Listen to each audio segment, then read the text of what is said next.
So with our handsome Mr. T, I wanted to also warm up a little bit with working some more of that loose leash walking, but then also incorporating some lovely front positions or behaviors, and then also the finish or side position as well.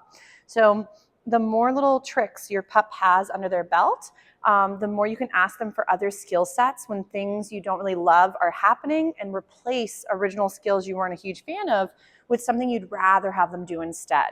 So a lot of times, don't view behavior as good or bad, but view it as your dog's only way to communicate and sort of explain how they're feeling at the time.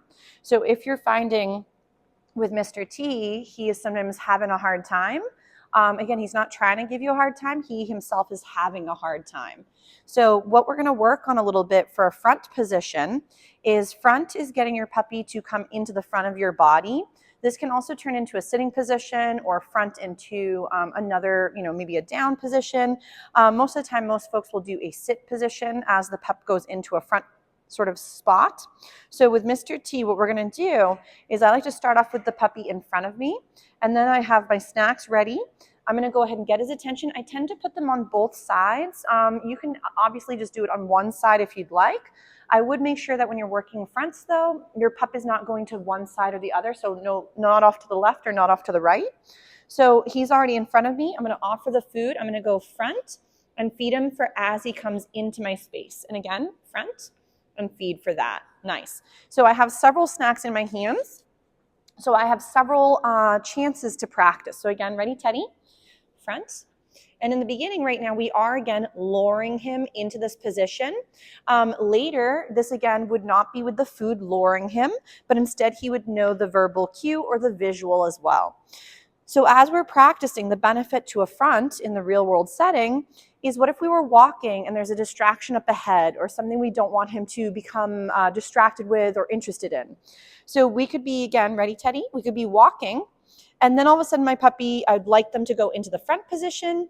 Now we could potentially even get a little sitting position with the puppy in front of us, and then he could be working some focus on you.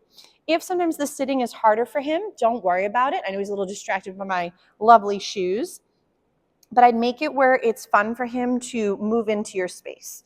So again, we're going to start walking, and then as we're walking, we might then bring him into a front and feed for that. So these can be also like emergency sort of skills, which can be nice. So I like, for example, the front positions really helpful. Also, then getting back to your side can be very beneficial too. So as we're walking, we could have, again, a distraction up ahead, bring him into a front. Now he's by the front of our body, but maybe we want him to be now on the side of the leg, so you could keep walking and practicing your loose leash walking. So let's say, again, we're going to do the lovely, either this could be called finish or side. Some people could call it, again, back into a heel position if it's on the left side.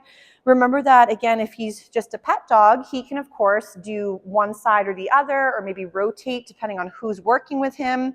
The main goal is that you just have softness through the equipment is, I think, what the main goal would be for mom and for dad.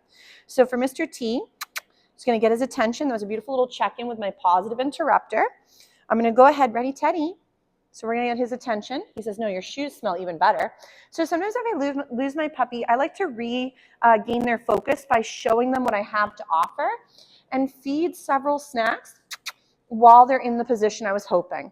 So if, let's say, I want him by my side and working loose leash walking, I want to make sure I'm feeding him while he is in that position, because that'll make sure that that is the zone in which the reinforcement is beneficial from his perspective. Nice job.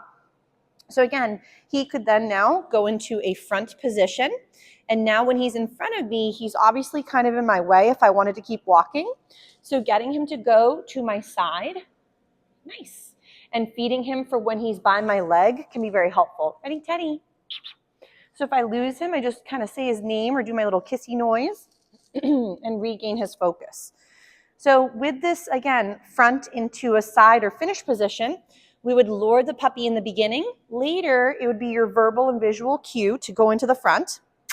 Teddy says, but there's so many cool smells out here. Ready? So I'm going to feed him again for just coming and checking back in with me. Teddy. Ready? So now for being in front of me, if I wanted to keep going for my walk, he's kind of in my way. So I show him the food and I would lure him to the side of my body. And then from there, we could go back into our walking. Good job, Mr. T. Ready? With me? Nice job. Yes. So even if you're not as fluid with going and marking behavior, not the end of the world, as long as you're feeding for the skill or the behavior you'd like again. If we're feeding for the puppy, like let's say he was being fed for some lovely eye contact, but then when we feed him, he's no longer engaging with the eye contact, or maybe he goes and does some jumping to reach you for the snack, then he might think it's the jumping or the disengagement from eye contact that's being reinforced. So make sure that when you're practicing, you're feeding for things you'd like to have happen again, or you're also feeding for a position that you also might like. So again, with Mr. T, we're going to be getting his attention. Ready, Teddy? I'm going to go into my front. Yes. Feed for that lovely position. Then I'm going to go, ready, Teddy? Side or finish, whichever you prefer, and then feed for there. If he was a much bigger dog, what I sometimes will do is as I'm getting him into my side or finish position, whatever you want to call it, I then sometimes will use my leg and I'll take a step back to allow the dog to be able to get into a nice straight sort of square position up against my leg. So what I mean by that is, let's pretend he was a gigantic pupperoo. Ready, Teddy? I know he is a bit smaller guy. Ready? He's just hearing my little one wiggling around on her chair. So he's now in the front of me. And when I go back into the side or finish position, I'm going to get his attention and I might take a step back with that leg next to him and then reorient him to the side of my body.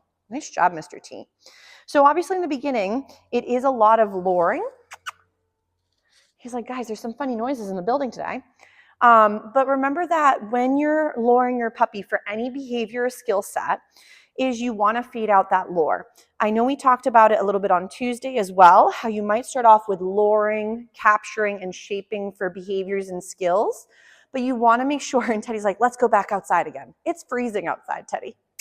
Ready? Teddy, come. Good boy.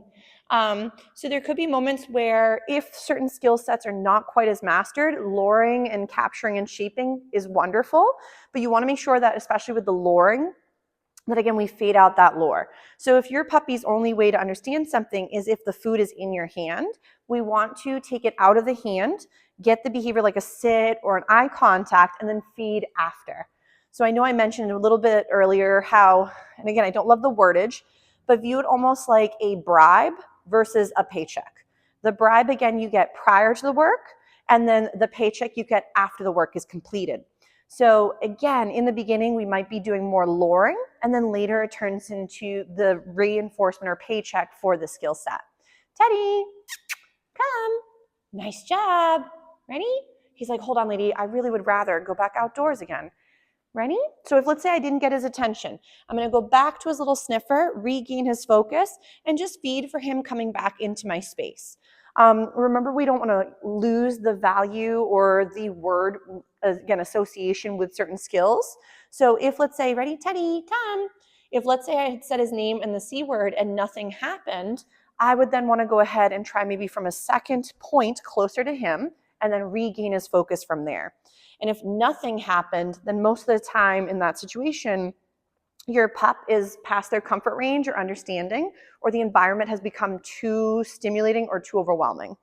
So again, if he's not doing well, it could be that the setup may not be conducive to him learning or being able to participate at the time. Nice job, sir. So we'll do another little find it, and then we'll go into a little bit with that recall again. Teddy, come. Yes. Great job, sir. Beautiful. And who knows, maybe he needs a little potty break again. We'll sneak him out and then we'll come back and work a few more skills. He's doing a real nice job.